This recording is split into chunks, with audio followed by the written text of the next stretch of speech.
Salam uşaqlar. Deyirlər ki, Əliağa Vahidin qəzəlləri çox çətindir. Başa düşmək olmur. Məncə bizə uyğun deyil. Yox, sən elə fikirləşmə. Vahid elə bir şairdir ki, sözün gözəlliyini sadə dillə deyirdi. Qulaq as, bu qəzəlini oxuyuram sənə. Qəlbim sənsiz qərib bir səhradır. Sənsiz dünya mənə dar dünyadır. Səndən ayrı keçən hər bir anım ömrümün ən ağır günahıdır. Bu qəzəlmiş, mənə bildim müasir sevgi şeiridir. Bax, elə ona görə də Vahid sevilir. O klassikada bizim dilimizə danışdırırdı. Sözündə həm sevgi var, həm də hikmət. Deməli qəzəl köhnəlmir? Yox, heç vaxt. Qəzəl sevginin, insanlıq hissinin aynasıdır. Sadəcə onu hiss etmək lazımdır. O zaman söz yaşayırsa, xalq da yaşayır, Vahid yaşayır, qəzəl yaşayır.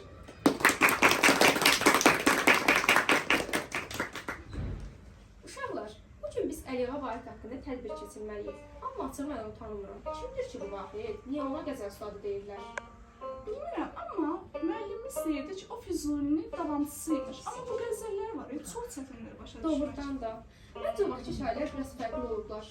Bəlkə elə vaxt maşını ilə keçmişə gedək, özündən soruşaq. Vaxt maşını bizdə öyle kitabxanada yoxdur, amma bəlkə xəyal gücü ilə mümkündür. Budur, Əliağa Vahid də gəlir.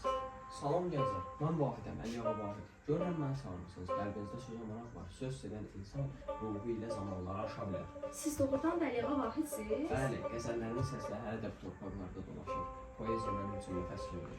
Bəs məhz qəzəl yazırdınız, başqa şey növlər yox idi mi? Bax, qəzəl mənim ruhumdur qızım. Mən istərəm ki, Füzulinin söz incisini xalq dilində yaşadam. Söz insanların qəlbinə nəğmə kimi toxunmalıdır. Doğrudan da Əliağa Vahid, siz hər şeyi düz deyirsiniz. Biz indi sosial şəbəkələrdə yazırıq. Bəlkə siz olsaydınız, orada da qəzəl paylaşar mıydınız? Amma bir fərq var. Mən like üçün yox, qəlb üçün yazardım. Elə isə gəlin onda tədbirimizi onun sevdiyi kimi ruhla davam etdirək. Doğrudan da söz möcüzə imiş.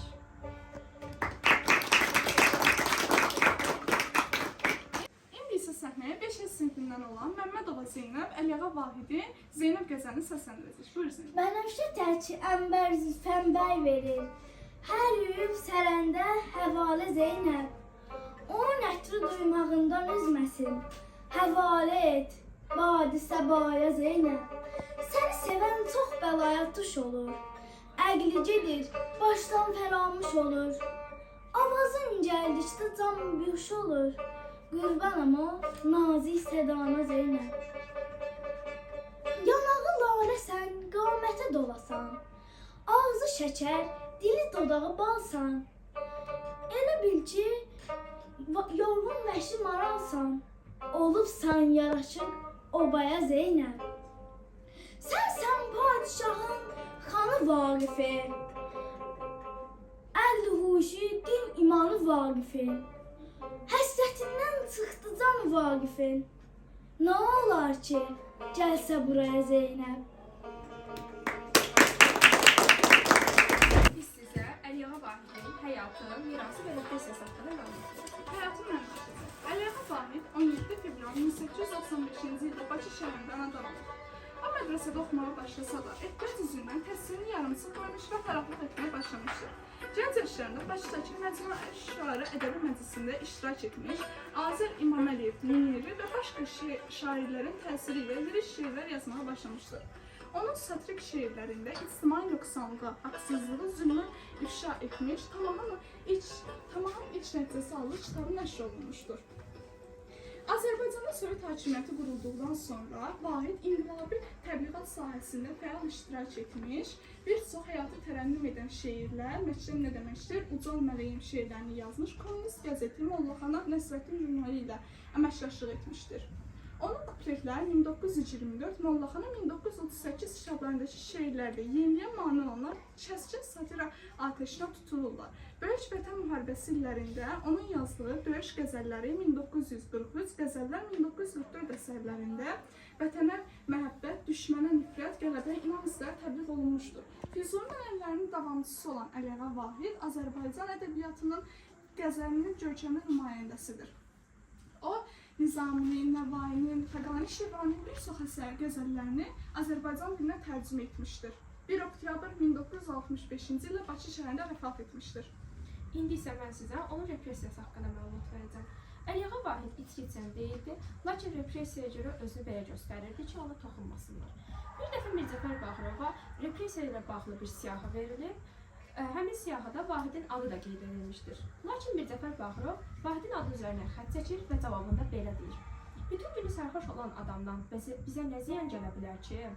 Vahid bir müddət yaxşı şəraitdə yaşamayıb, lakin bununla bağlı Mirzəfər Bağırova şeir yazıb və sonralar Bağırovun yanına çağırdararaq 1951-ci ildə 2 otaqlı mənzillə təltif edib. Mirası. Vahidin adına Bakıda bir məktəb, park, bağ, keçmiş qubernator bağı adlandırılırdı.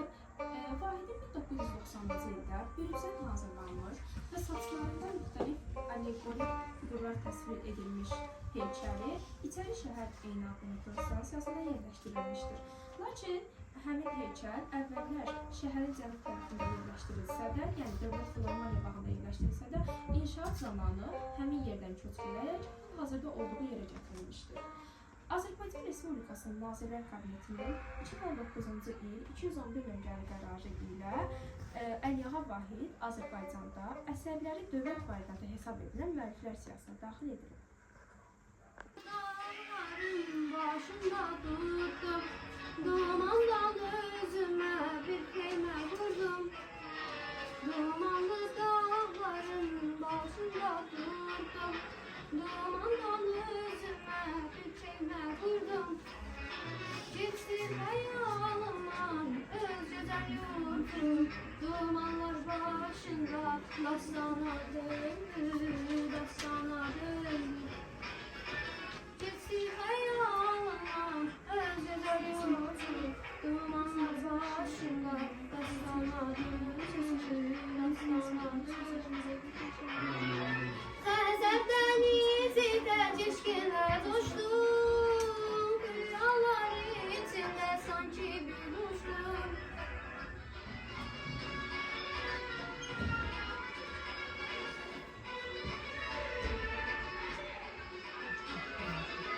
Xəzər dənizi də keşkilə coşdum, rüyalar içində sanki bir uçdum.